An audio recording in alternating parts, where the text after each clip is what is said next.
Welcome back to the Ergo2go podcast, brought to you by thebackschool.net and abilityondemand.com. I'm your host, Matt Jeffs. Please be sure to share this podcast with your contemporaries, your colleagues, your friends, and your family. And don't forget to subscribe below and click on the little bell in the upper right-hand corner to get alerts on the important information that overlaps in the fields of ergonomics, health and safety, risk management, human resources, healthcare, and more right here on the Ergo2go podcast. We've been speaking with the CEO, the founder, and the president of Quistem. Now, Quistem is a company that helps the automotive manufacturing industry implement and maintain management systems to ensure consistent benchmarks of excellence and success. Her name is Cathy Fisher. Cathy, welcome back. How are you? Oh, wonderful, Matt. Thank you. Good. You know, I'm almost sorry we don't. I don't roll out some of the conversations we have between these segments because it really goes in some pretty cool directions. Doesn't it? Absolutely.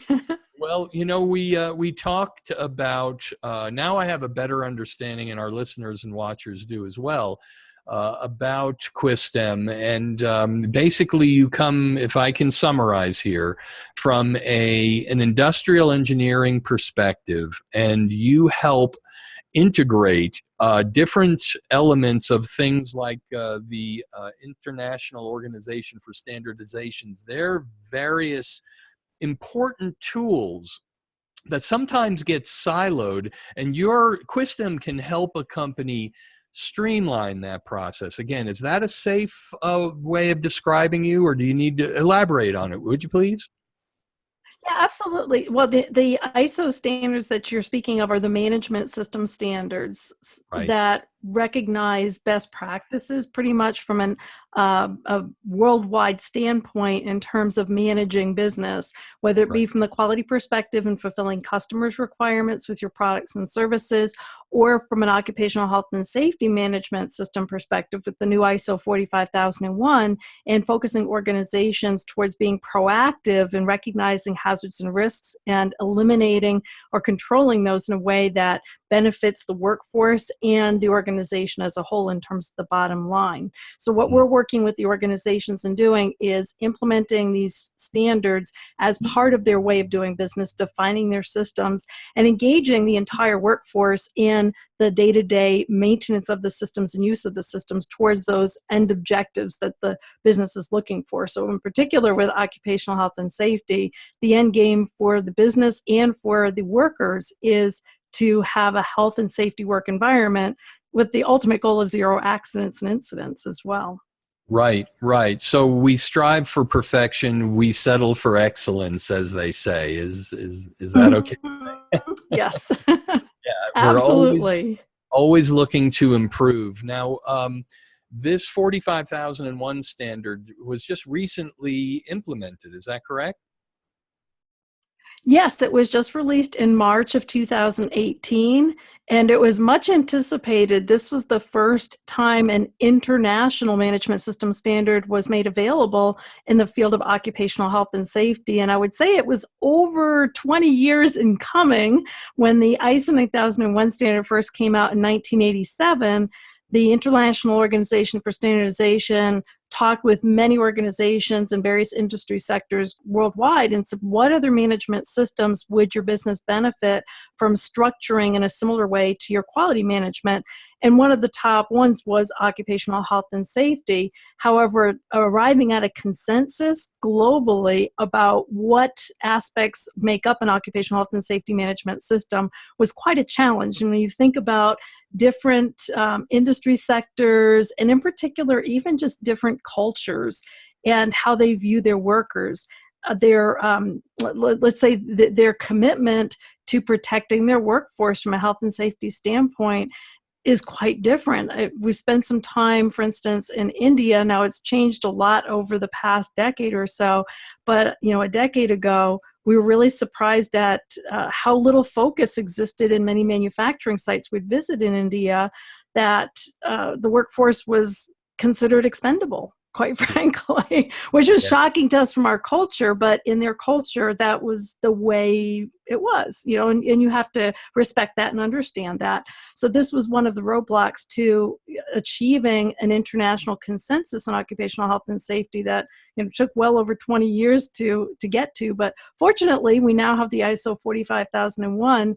And not only do I feel like it's a benefit to individual organizations, but I think overall from a workforce health and safety perspective, it's really up-leveling the expectations of owners and leaders of organizations to put at the forefront of their planning and their thinking and their business, their workforce, and making sure that they're proactive in managing risks in their business that could impact the health and safety of their workforce. Amazing. We've all seen the various, sometimes shocking YouTube videos or photos. And when you look very closely, you realize, oh, those are in other countries. Some of the things you see, you kind of soften everybody up and realize, oh my gosh, that's in this part of the world, and that's in that part of the world. You'd never get away with that here in the US. And it makes me think, as you're describing this, from back 2012, there was that push with OSHA and the I2P2, the Injury and Illness Prevention Program, that also seemed to kind of stall or something or fade out. Is ISO 45001, will that supplant that as a more robust standard? Whatever happened to I2P2? Is Well, I that don't in? think it's.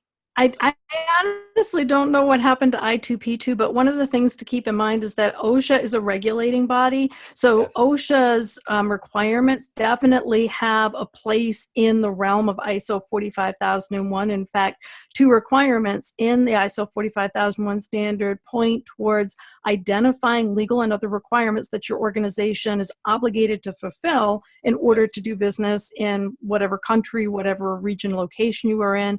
And then secondly, not just identifying what those requirements are, but then being able to demonstrate that you are consistently fulfilling those requirements. So some type of compliance evaluation activities.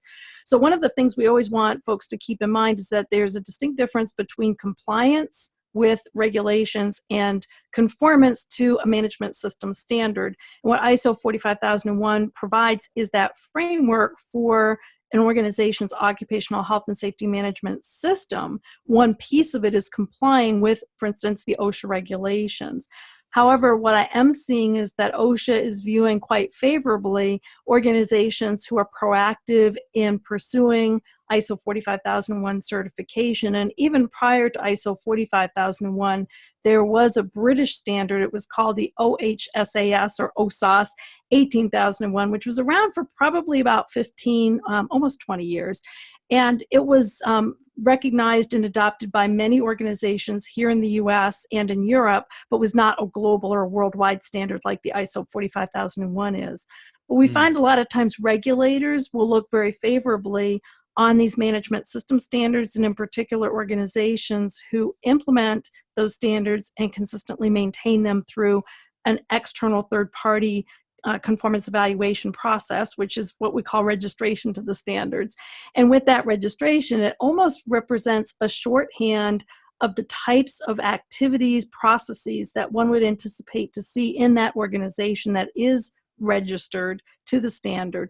Things like a structured process for incident investigations, a structured process for recognizing those regulatory and legal requirements, a process for engaging your workers and participating and consulting about occupational health and safety as well.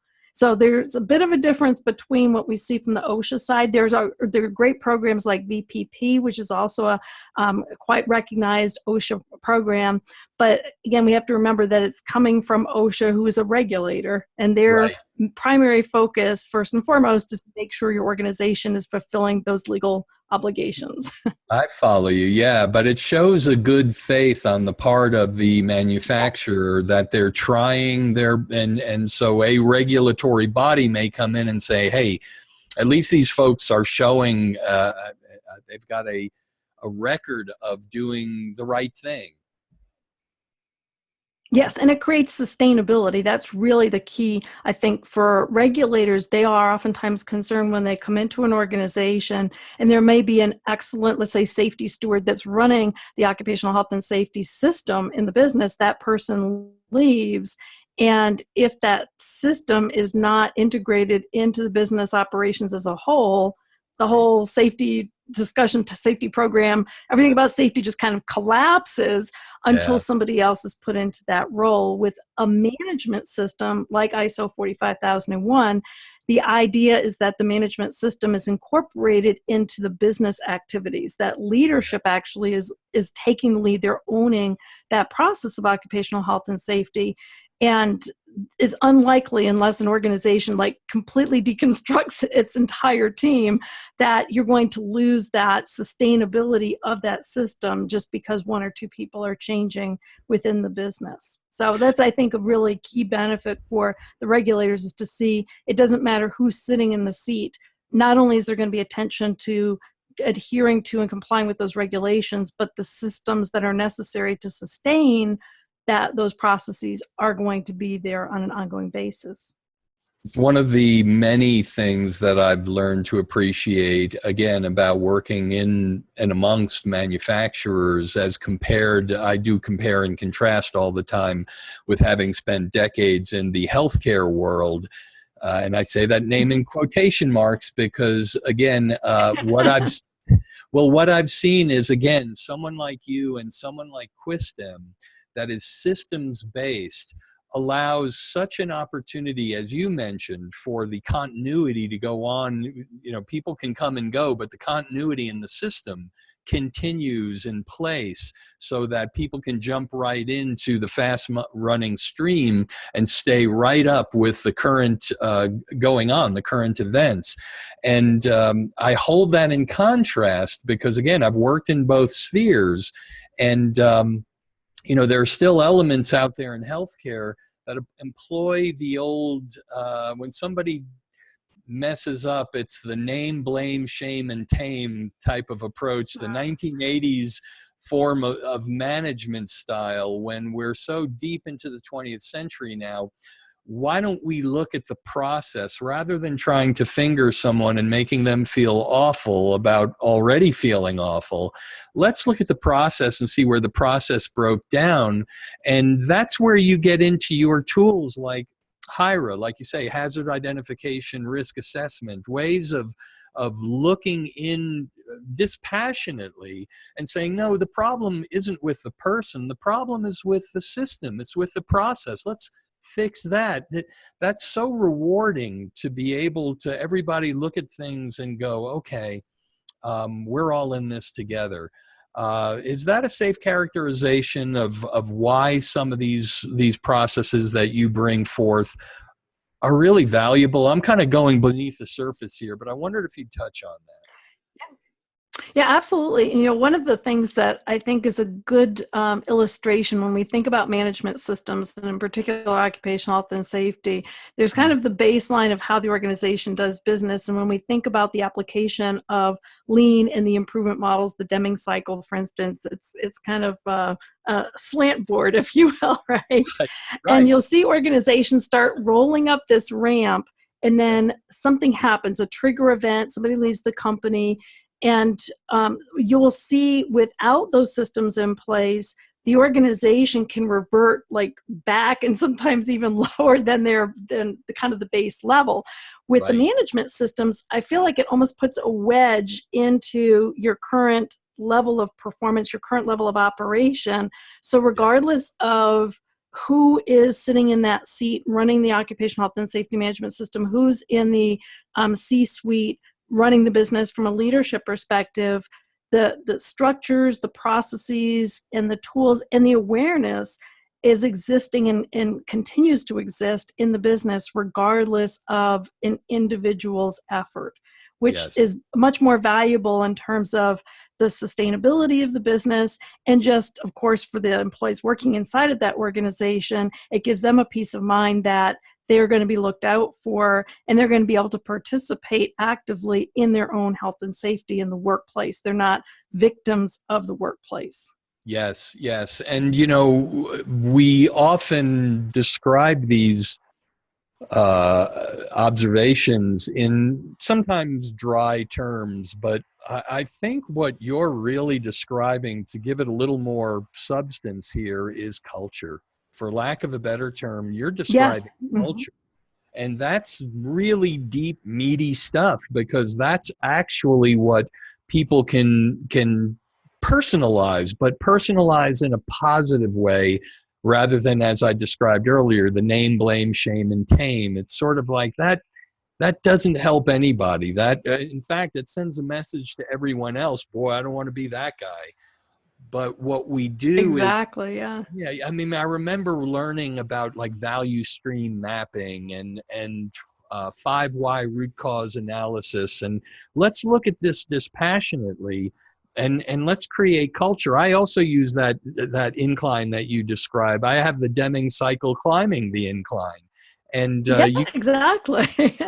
I use standard work as that wedge you just described. We're always improving the standard of work, and it's a methodical process that works.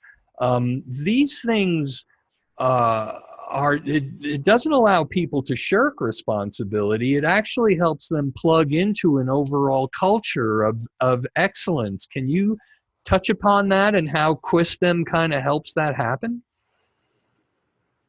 Well, one of the key things about implementing a formal management system, especially for occupational health and safety, is it makes it crystal clear who's responsible for what.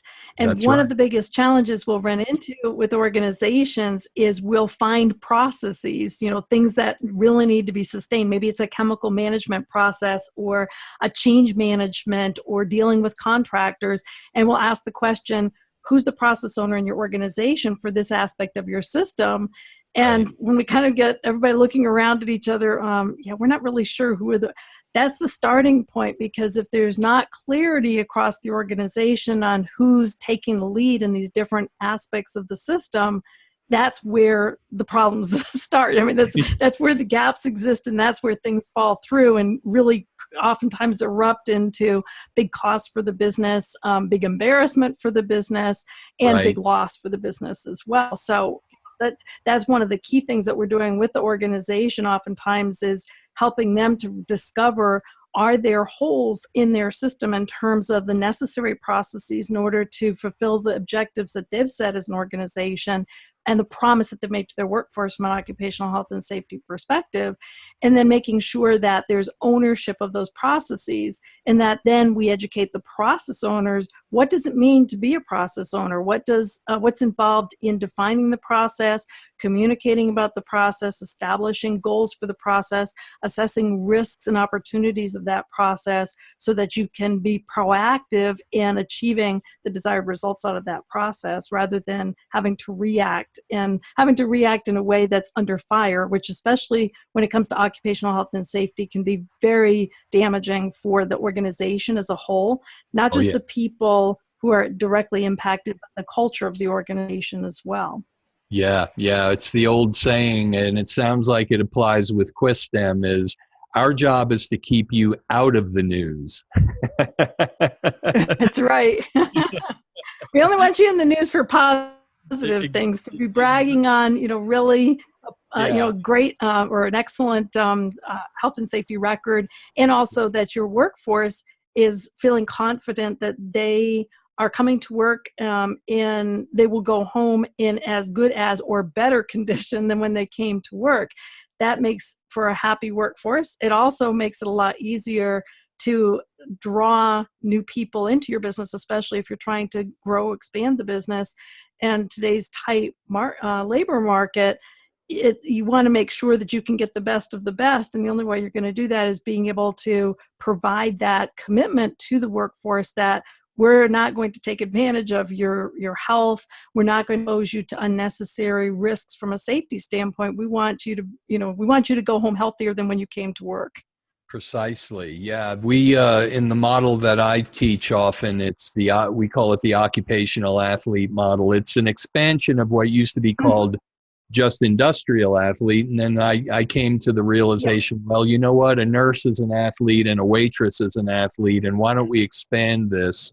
And part of it is what you just touched on, is that it's not only to avoid injury and illness, which is our laudable goals, but we also want to enhance the perspective of the workforce. And the athlete model that we use and teach at the back school is to engender, as I like to say lovingly, a little bit of strut and swagger and appeal to the inner jock, so to speak. I know that those are funny terms, but I use deliberately to say, no, we want you to feel doggone proud about working here at this company and or this client. And you find that because I'm starting, as we drill into this conversation together, that you are in some ways, Quistem is in the culture business. Can I say that? Is that okay? Yes, absolutely. Please Absolutely, yeah.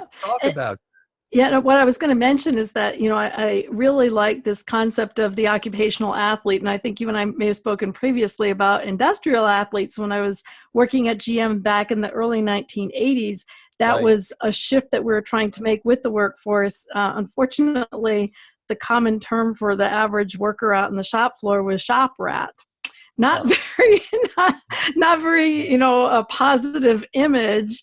And we were trying to really encourage a lot more, let's say, a visualization of the importance of contribution that workers were making. So we moved towards this concept of industrial athlete. And I think whenever we think about athlete, and this is even true if we go back to our discussion about auto racing, back 25, 30 years ago, people who say, oh, auto racers aren't athletes. Baloney. I mean, they have to be athletes, because if you're going to win a race, you have to have a mindset of excellence. And it's the same thing. That's what we're trying to instill in our workers when we promote this concept of occupational athlete. We want them to be prepared. We want them to train. We want them to be focused. We want them to understand what's the end game. What is the outcome that we're trying to achieve? We want to provide them with feedback and measures along the way so that they know, do I need to adjust my game so that I can achieve that excellence that we're striving towards? And so I think that's a really important component of successful occupational health and safety, is when you can bring in that culture of mindset of excellence, that you're talking from the standpoint that the workforce are occupational athletes, and the preparation that we want to take those occupational athletes through is similar to any other athlete. Pretty much every person can connect with that. When they think athlete, they think excellence. They think about the dedication, the commitment, the time the time that's invested in training, and also they think about that an athlete is super clear on what are they trying to accomplish. Having an occupational health and safety management system allows the leadership to get crystal clear on their vision for occupational health and safety, and then be able to communicate and translate that to the workforce so that they can support that result in how they're performing their work day to day as well. So very much what we are doing with organizations is cultural. We don't necessarily approach our clients with that, because culture is something that's not very tangible. And when you start talking about culture, people will talk about their business DNA and all that, and it's nice buzzwords, but there's not oftentimes a compelling story behind an organization investing in its culture. There is definitely a compelling story behind an organization focusing on achieving outcomes of occupational health and safety excellence, though. So that's the approach that we use with the client. I love it. And it's so resonant in what we see. I think we should have more of these conversations. I hope we can do more in the future, because there's some deep diving here. You mentioned culture and how it can just be this nebulous word that can mean anything. The same applies to the word wellness, and it's been applied in positive ways and not so positive ways. And really, we have to come from a place of data. We have to drive the data as a byproduct. We can get these great things like culture, but you're right, you can't start with that. You've got to see that as a beneficial outcome that comes from these more stringent things that you and Quistem do. Is it okay for me to summarize things that way? Oh, absolutely. Yeah, absolutely. I would say that's quite congruent. I think that's true across the board. It's almost like leadership. When people talk about leadership today, it's I'm going to come into an organization and help to improve their leadership. Well, what exactly does that mean? Right. Unless Yeah. you can approach the organization and clearly define the problem to be solved. And Yeah. saying an organization lacks culture is accurate, because whether it's a good culture or bad culture, it exists. And it's the It's same thing there. I tell organizations. You have systems. You may have systems by default that you're not controlling and therefore not get outcomes that you want, but systems are there. Yes. So it's just a question of more proactively managing those systems, understanding them, and being able to drive them towards the outcomes the organization is trying to achieve. Brilliant. Oh, we've got to do more of this. I hope I can have you back for more, because I think there's some deep. Absolutely. Oh, it would be great. Cathy, for the folks who want to learn more about what you have to offer in Quistem, can you tell us again what's the best way to reach you? Yes, you can find us online at Quistem, Quistem.com. And we are also on LinkedIn at Quistem LLC. Oh, excellent. Cathy Fisher, I so appreciate you coming on the Ergo2go podcast and doing a deep dive. You're definitely going to expand the scope of those who are listening and watching, because there's a lot to this. And thank you for sharing your expertise. Oh, you're welcome. Thank you for inviting me to talk with your audience. I do hope that they are interested as well in pursuing occupational health and safety management systems in their business, so that they can achieve the outcomes that their organization has set as goals for their workforce and overall for their business as well. Well, we'll definitely have you back. If you'll have us, we'll have you. Is that a deal? Absolutely. Absolutely. Fantastic. Okay, folks, you've been listening to and watching the Ergo2go podcast. I'm your host, Matt Jeffs. It's brought to you by theblackschool.net and abilityondemand.com. Please be sure to share this podcast with your colleagues, your contemporaries, your friends, and your family. And don't forget to subscribe below and click on the little bell in the upper right-hand corner, so you can get alerts on the latest info of the overlapping fields of ergonomics, health and safety, risk management, human resources, and healthcare, right here on the Ergo2go podcast. Until next time, everybody, let's be safe, let's be smart, and let's be helpful. Take care, and we'll see you next time.